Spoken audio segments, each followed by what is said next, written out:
తెలంగాణ ముఖ్యమంత్రి రేవంత్ రెడ్డి రేపటి నుంచి జిల్లాలో పర్యటించనున్న సంగతి తెలిసిందే.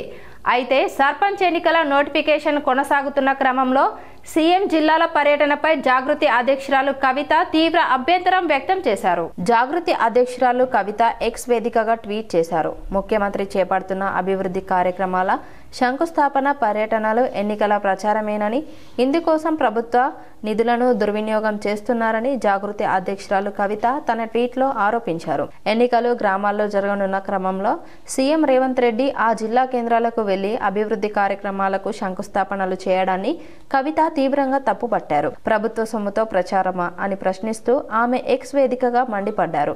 ఈ పర్యటనల కోసం జిల్లా ప్రజలందరినీ ప్రభుత్వ నిధులతో తరలించి ముఖ్యమంత్రి తమ సందేశాన్ని ఇవ్వాలని చూస్తున్నారని, ఇది ముమ్మాటికి ఎన్నికల ప్రవర్తన నియమావళి model code of conduct MCC ఉల్లంఘనేనని ఆమె పేర్కొన్నారు. ఎన్నికల కమిషన్ ఈ విషయంలో తక్షణమే జోక్యం చేసుకుని ముఖ్యమంత్రి జిల్లాల పర్యటనను నిలిపివేయాలి. ప్రభుత్వ నిధులను ఉపయోగించి ఓటర్లను ప్రభావితం చేసే ప్రయత్నాన్ని ఎన్నికల సంఘం అడ్డుకోవాలి అని ఈ సందర్భంగా ఆమె డిమాండ్ చేశారు. సర్పంచ్ ఎన్నికల నోటిఫికేషన్ అమలులో ఉన్న ఈ ప్రస్తుత సమయంలో ఈ రకమైన ప్రభుత్వ కార్యక్రమాలు పారదర్శక ఎన్నికల ప్రక్రియను దెబ్బతీస్తాయని రాజకీయ విశ్లేషకులు అభిప్రాయపడుతున్నారు.